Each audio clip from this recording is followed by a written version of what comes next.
दोस्तों नमस्कार। स्वागत है आपका हमारे इस YouTube मंच पर। दोस्तों, पिछले 10.5 साल की मोदी सत्ता के दरमियान सत्ता के हुक्मरानों ने वो दुस्वप्न कभी नहीं देखा था जो आज संसद के अंदर देखने को मिल गया। बिना किसी तैयारी के लगभग 200 सांसदों ने सरकार के वन नेशन वन इलेक्शन के एजेंडे को पलीता लगा दिया।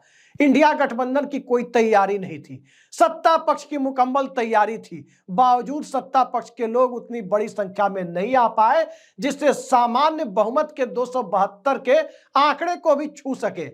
लेकिन बड़ा सवाल यह खड़ा हो गया कि आखिर जब एक तरफ इंडिया गठबंधन ने बिना तैयारी के इतना बड़ा माइलस्टोन हासिल कर लिया, इतना बड़ा मील का पत्थर इंडिया गठबंधन ने आज सदन के अंदर प्रदर्शित कर दिया, बावजूद इसके वोटिंग खत्म होने के तत्काल बाद एक ऐसी खबर, एक ऐसी फुटेज सामने आ गई जिससे साफ दिख गया कि आखिर सबका मालिक एक वाली अवधारणा इस देश की दोनों बड़ी पार्टियों यानी भाजपा और कांग्रेस के ऊपर तो लागू नहीं हो रही।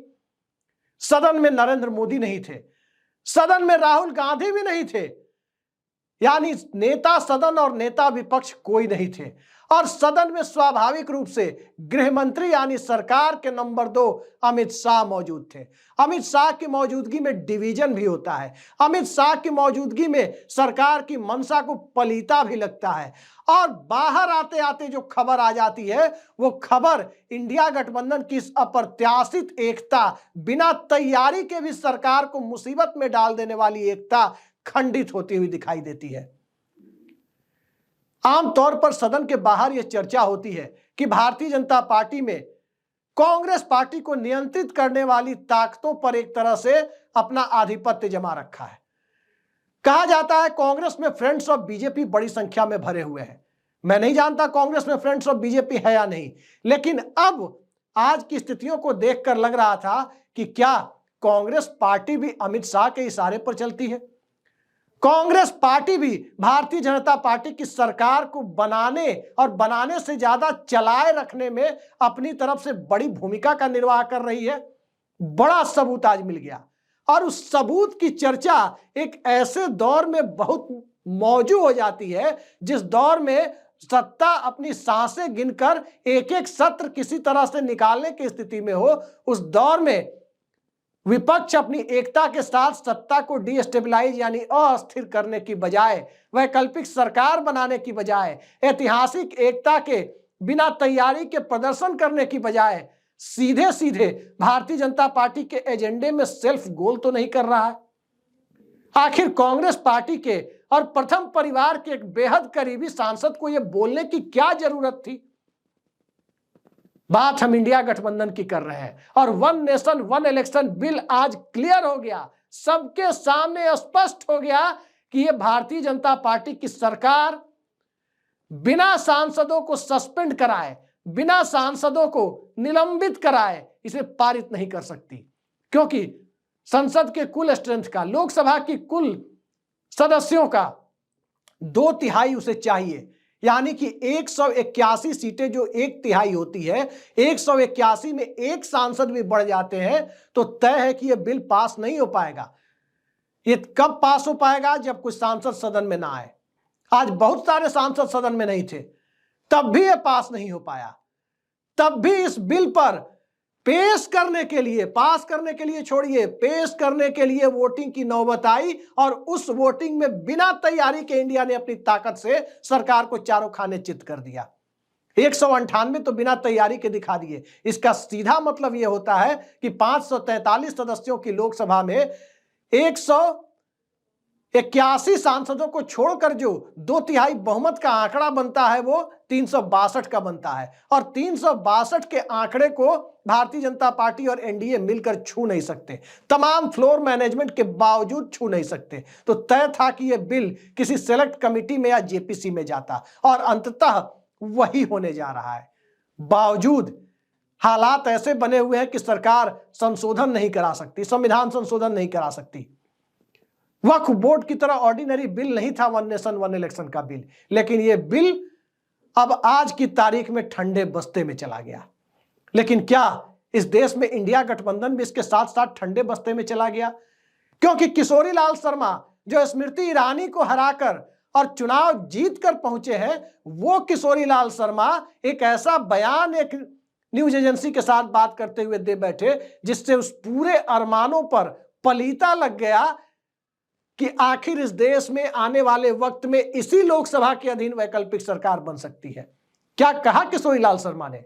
किशोरी लाल शर्मा ने दरअसल यह कह दिया कि चूंकि सबसे ज्यादा सांसद कांग्रेस पार्टी के हैं तो इंडिया गठबंधन को लीड तो कांग्रेस पार्टी ही करेगी।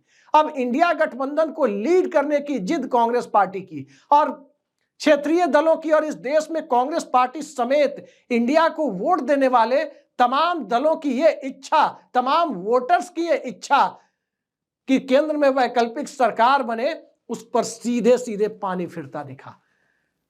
अपनी सरकार बनाना ज्यादा महत्वपूर्ण है या नरेंद्र मोदी की सरकार का विकल्प ढूंढ करके देश को देना वो ज्यादा महत्वपूर्ण है?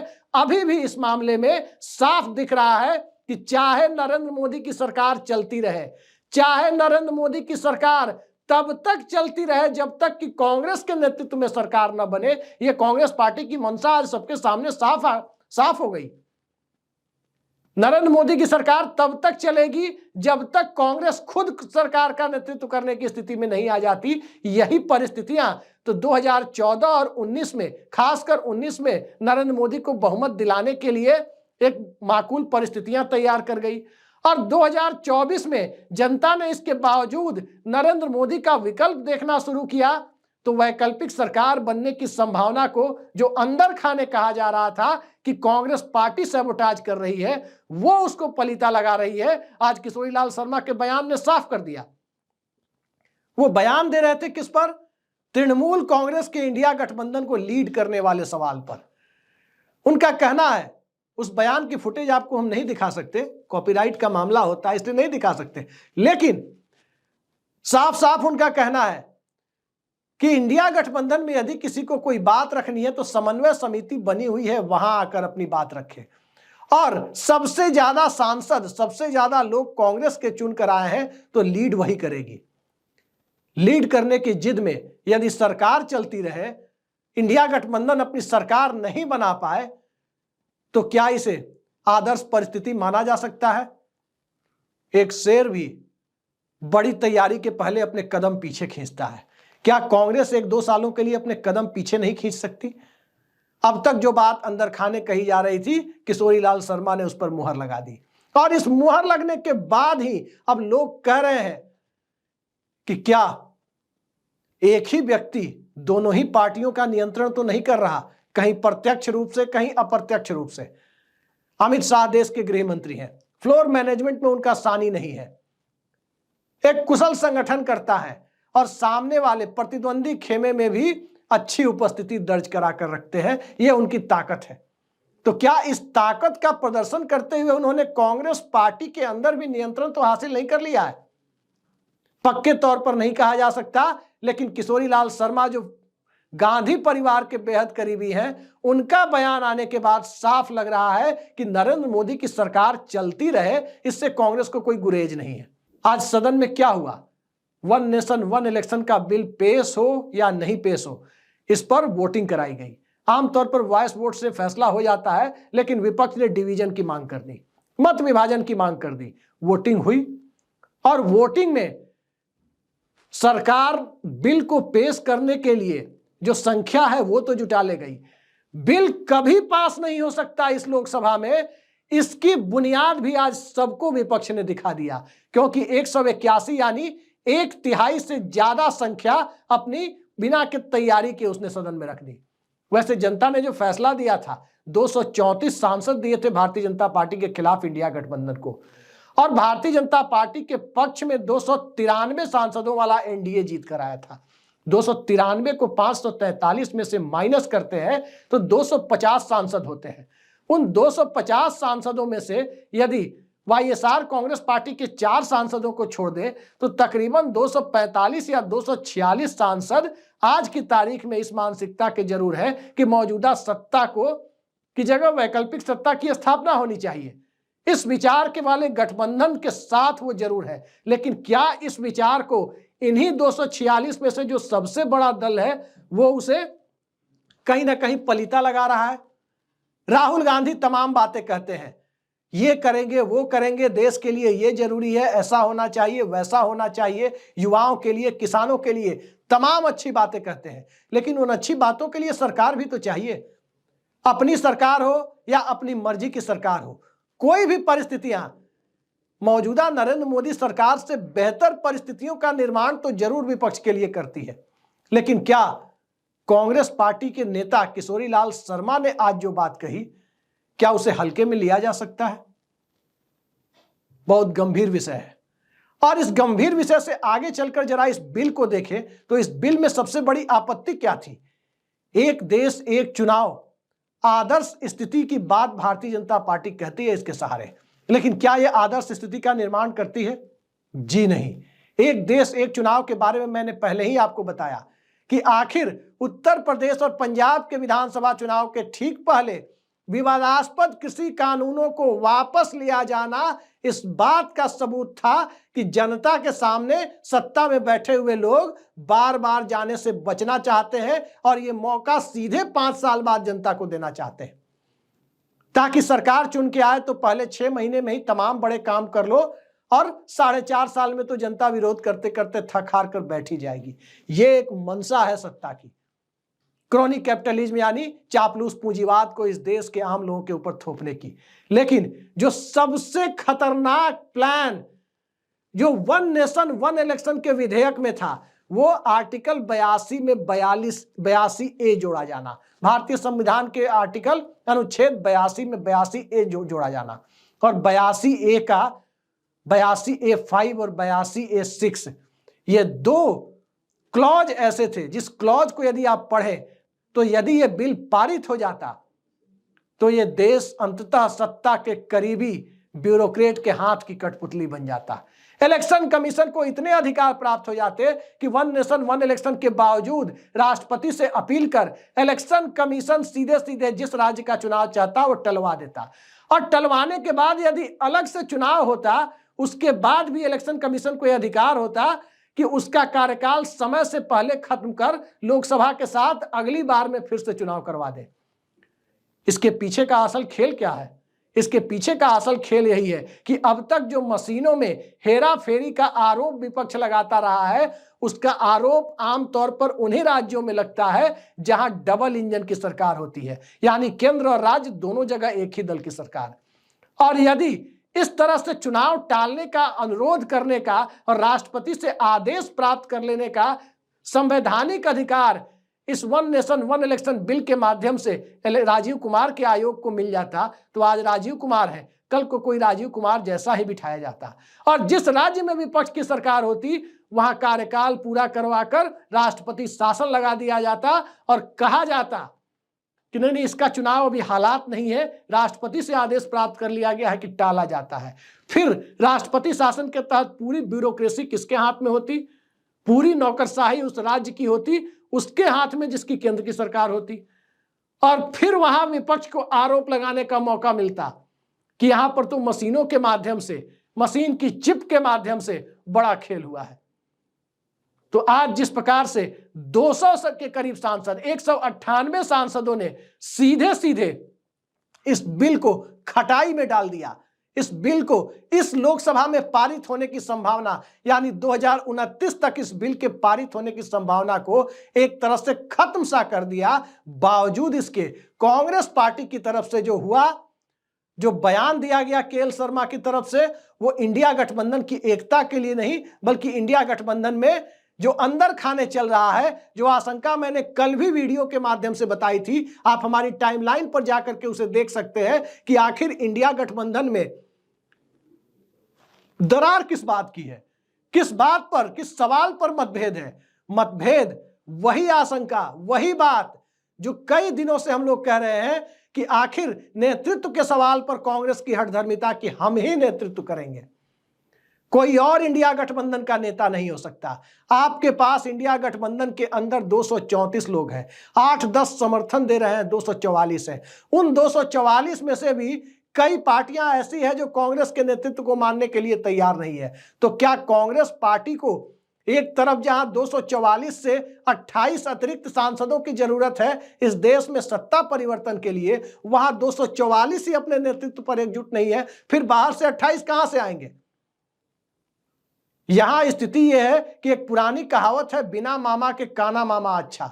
यहां काना मामा अच्छा वाली स्थिति की जगह सब कुछ एक झटके में हम बनाएंगे सरकार, हमारे नेतृत्व में सरकार बनेगी तभी बनेगी, नहीं तो इसी तरह से विपक्ष में पड़े रहेंगे। आज इस बात की सार्वजनिक तौर पर पुष्टि होती दिखी है, खासकर जब के एल शर्मा ने सीधे सीधे इस ऐसा बयान दे दिया है। कहां विपक्ष अपनी एकजुटता संसद में संविधान बचाने के लिए, इस देश के संघीय ढांचे को बचाने के लिए कर रहा है कि राज्यों का चुनाव केंद्र कैसे तय करेगा। इन सारी बातों, सारी चिंताओं को लेकर जहां एक तरफ विपक्ष जिसमें कांग्रेस के भी सांसद शामिल है वो भी ये बात सदन के अंदर कर रहे हैं, लेकिन सदन के बाहर सारी चिंताएं तो अंदर दर्ज करेंगे, सदन के बाहर नरेंद्र मोदी की सरकार चलती रहे, इसको चलते रहने देने में अपनी तरफ से कोई कोर कसर नहीं छोड़ेंगे। यही इंडिया गठबंधन के अंदर है कि नेतृत्व हमारे पास होना चाहिए, चाहे यह सरकार चलती रहे चाहे यह सरकार चली जाए। तो इस परिस्थिति में नरेंद्र मोदी यदि सबसे बड़े लाभार्थी हैं तो इस देश की जनता के सामने क्या परिस्थितियां हैं। वो तो 5 किलो राशन की ही लाभार्थी है। यहां पूरा का पूरा 5 साल के शासन की लाभार्थी कांग्रेस पार्टी के इस रवैये के कारण नरेंद्र मोदी की सरकार बनती जा रही है। तो आगे आगे देखिए, सांसदों ने लोकतंत्र बचाने वाला काम सदन के अंदर तो कर दिया, लेकिन लोकतंत्र बचाने के साथ साथ सत्ता कायम करने वाली बात जो है, उस बात को लेकर कांग्रेस पार्टी विपक्षी दलों के साथ समन्वय की जगह नेतृत्व की हठधर्मिता को कब छोड़ती है और वास्तविकता को स्वीकार करते हुए कब आगे बढ़ती है, यह देखा जाना महत्वपूर्ण है, क्योंकि इससे पूरे देश में यही संदेश जा रहा है कि कांग्रेस पार्टी भी कहीं ना कहीं अमित शाह की मंशा के अनुरूप काम करती दिख रही है। और वो मंशा क्या है? द्विदलीय व्यवस्था, 2 पार्टी सिस्टम। याद कीजिए, भाजपा के अध्यक्ष और अमित शाह के बेहद करीबी जेपी नड्डा का पटना में दिया गया बयान 2022 के जून में कि आने वाले वक्त में इस देश में क्षेत्रीय दलों का सफाया हो जाएगा। क्षेत्रीय दलों का सफाया हो जाएगा, इसका मतलब क्या है? क्या कांग्रेस पार्टी भाजपा के साथ उसी मंशा में लगी हुई है?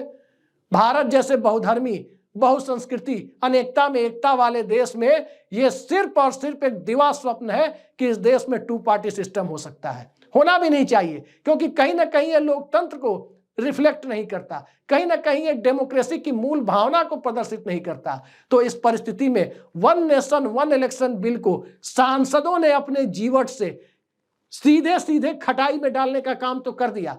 पार्टियों का नेतृत्व क्या इस सरकार को इंडिया गठबंधन के अंतर विरोधों की वजह से जो लाभार्थी बनती जा रही है, क्या उस पर रोक लगाने में कामयाब होगी? देखते जाइए आगे आगे होता है क्या। आज की परिस्थितियों में कांग्रेस पार्टी निश्चित तौर पर, मैं कांग्रेस के समर्थकों से भी माफी मांगना चाहूंगा, हो सकता है मेरी बात से बहुत सारे लोग नाराज हों, लेकिन नाराज करना और खुश करना हमारे वीडियो बनाने का मकसद नहीं है। साफ है कि कांग्रेस पार्टी के इस रुख से, खासकर किशोरी लाल शर्मा के बयान से, आज जो जीत इंडिया गठबंधन में इस देश के लोकतंत्र के लिए कांग्रेस पार्टी और तमाम विपक्षी दलों ने सदन के अंदर मिलकर दिलाई है, उस जीत को हार में बदलने का काम किशोरी लाल शर्मा का बयान करता हुआ दिख रहा है।